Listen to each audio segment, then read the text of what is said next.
प्रभु यीशु मसीह में मेरे प्रिय भाई और बहनों, प्रभु यीशु मसीह के पवित्र और जीवन देने वाले नाम में मैं आप सभी का आज की दिव्य कृपा की प्रार्थना में हृदय से स्वागत करता हूँ। आज संसार प्रेम की बात करता है। लोग प्रेम को भावना समझते हैं, उपहारों से जोड़ते हैं या शब्दों तक सीमित कर देते हैं। पर आज का वचन हमें सिखाता है, प्रेम केवल भावना नहीं, प्रेम एक निर्णय है। प्रेम केवल शब्द नहीं, प्रेम एक जीवन शैली है। आज हम उस प्रेम की बात करेंगे जो धैर्यवान है, जो दयालु है, जो ईर्ष्या नहीं करता, जो घमंड नहीं करता और जो कभी समाप्त नहीं होता।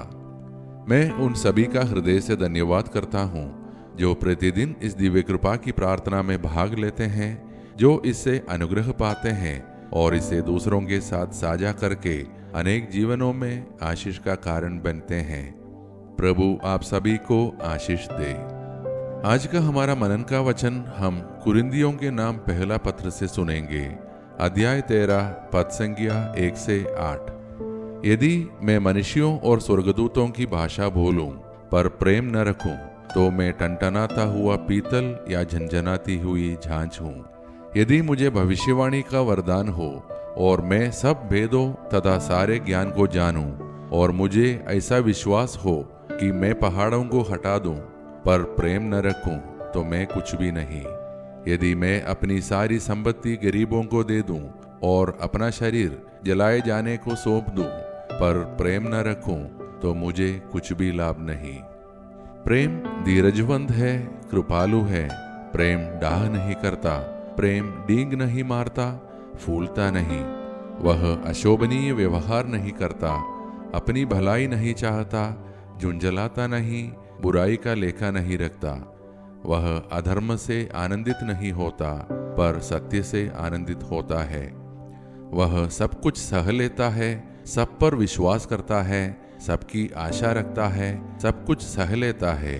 प्रेम कभी समाप्त नहीं होता। मेरे प्रिय भाइयों और बहनों, आज का यह वचन केवल एक कविता नहीं है, यह परमेश्वर का हृदय है। संत पौलुस हमसे कहते हैं, यदि मेरे पास महान प्रतिभा है, यदि मैं चमत्कार कर सकता हूँ, यदि मैं ज्ञान से भरा हूँ, पर मेरे भीतर प्रेम नहीं तो मैं कुछ भी नहीं। इसका अर्थ क्या है?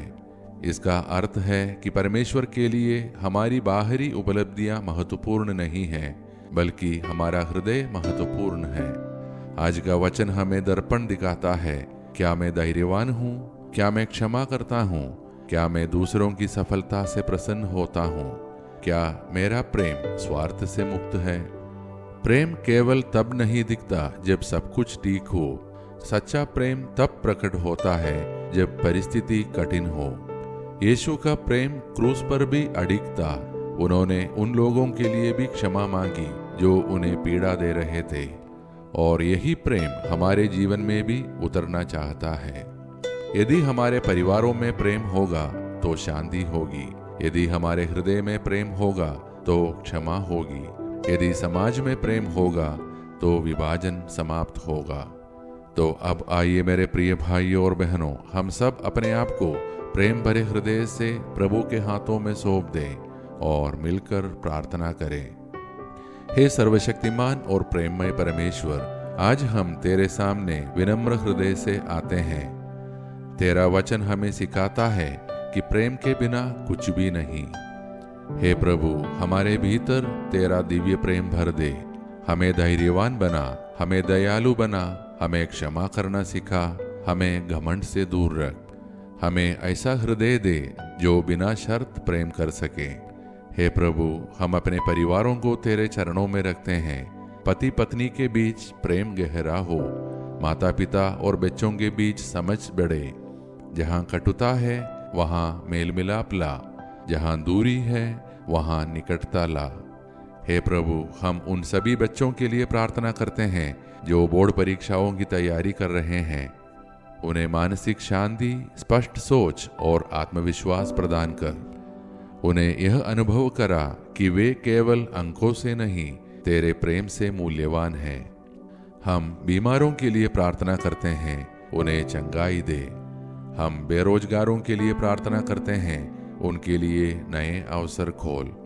हम आज जन्मदिन और विवाह वर्षगांठ मना रहे लोगों के लिए प्रार्थना करते हैं। उनके जीवन को प्रेम और आनंद से भर दे। हम उन सभी के लिए प्रार्थना करते हैं जिन्होंने अपने विशेष प्रार्थना निवेदन हमें भेजे हैं। यदि उनकी प्रार्थनाएं तेरी इच्छा के अनुसार हो तो उन्हें पूरा कर। हम सबको हर प्रकार के पाप, हर हानि और अचानक व असामान्य मृत्यु से सुरक्षित रख। हे प्रभु, हमारे देश और विश्व के शासकों, अधिकारियों और नेताओं को तेरे प्रेम और न्याय से भर दे। हमारे देश में धार्मिक सद्भाव और शांति स्थापित हो, घृणा के स्थान पर प्रेम स्थापित हो।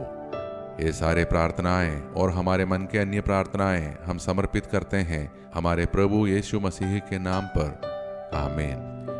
प्रिय भाई और बहनों, यदि आज की यह प्रार्थना आपको यह याद दिलाए कि सच्चा प्रेम कभी समाप्त नहीं होता, तो कृपया इस प्रार्थना को अपने परिवार व मित्रों के साथ शेयर करें। शायद कोई है जिसे आज इस प्रेम की याद दिलाने की आवश्यकता है। शायद कोई है जो टूट चुका है और उसे परमेश्वर के प्रेम की जरूरत है। आइए हम प्रेम के वाहक बने, क्योंकि प्रेम कभी समाप्त नहीं होता। हम सब कल की दिव्य कृपा की प्रार्थना में फिर एक साथ मिलेंगे। तब तक प्रभु हम सबको और हमारे परिवार को अपने अनंत प्रेम में सुरक्षित रखे। धन्यवाद के साथ स्तुति गाऊंगा, हे यीशु मेरे खुदा। उपकार तेरे हैं बेशुमार, कोटि कोटि स्तुति धन्यवाद, कोटि कोटि स्तुति धन्यवाद, कोटि कोटि स्तुति।